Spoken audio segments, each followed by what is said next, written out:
समय रैना के शो पर अश्लील चुटकुलों को लेकर इंटरनेट ने रणवीर अल्लाहबादिया की खिंचाई की। समय रैना के शो इंडियाज गॉट टैलेंट पर अनुचित चुटकुले और टिप्पणियां करने के बाद यूट्यूबर रणवीर अल्लाहबादिया मुश्किल में पड़ गए हैं। रणवीर, समय और इस एपिसोड में जज के तौर पर मौजूद लोगों के खिलाफ एफआईआर दर्ज की गई है। इंडियाज गॉट टैलेंट पर अनुचित चुटकुलों के लिए रणवीर अल्लाहबादिया की आलोचना की गई। उन्होंने एक प्रतियोगी से आपत्तिजनक सवाल पूछा, जिससे लोगों में आक्रोश फैल गया। रणवीर, समय रैना, अपूर्व मखीजा और शो के खिलाफ एफआईआर दर्ज की गई है। अपने चैनल बियर बाइसेप्स के लिए मशहूर लोकप्रिय यूट्यूबर रणवीर अल्लाहबादिया को इंडियाज गॉट टैलेंट पर अपनी उपस्थिति के दौरान अनुचित चुटकुले और टिप्पणियां करने के बाद सोशल मीडिया पर आलोचनाओं का सामना करना पड़ रहा है। दर्शकों ने उनकी टिप्पणियों के कारण उनके बहिष्कार की मांग करते हुए अपनी असहमति व्यक्त की है, जिसमें अपमानजनक चुटकुले भी शामिल थे।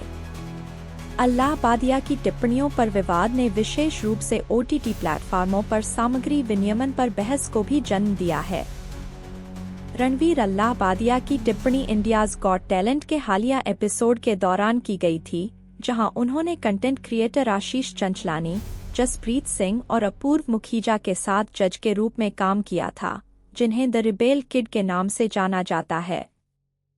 शो में रणवीर ने एक प्रतियोगी से एक बेहद विवादास्पद सवाल पूछा, जिसे कई लोगों ने आपत्तिजनक पाया। उन्होंने पूछा, क्या आप अपने माता पिता को जीवन भर सेक्स करते देखना पसंद करेंगे या आप एक बार शामिल होंगे और इसे हमेशा के लिए बंद कर देंगे? सोशल मीडिया प्लेटफॉर्म जल्द ही आलोचनाओं से भर गए, जिसमें उपयोगकर्ताओं ने डिजिटल मनोरंजन में संवेदनशीलता और नैतिक जिम्मेदारी की आवश्यकता पर प्रकाश डाला।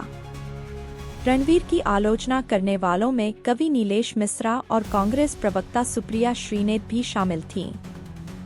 नीलेश मिश्रा ने शो में बियर बाइसेप्स की टिप्पणियों पर अपनी नाराजगी व्यक्त की और एक लंबा नोट लिखा, जिसमें ऐसे रचनाकारों को विकृत कहा गया जो देश की रचनात्मक अर्थव्यवस्था को आकार दे रहे हैं।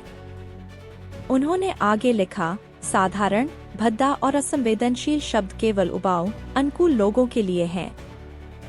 ये क्रिएटर अभिव्यक्ति की स्वतंत्रता के नाम पर कुछ भी कह सकते हैं और बच सकते हैं।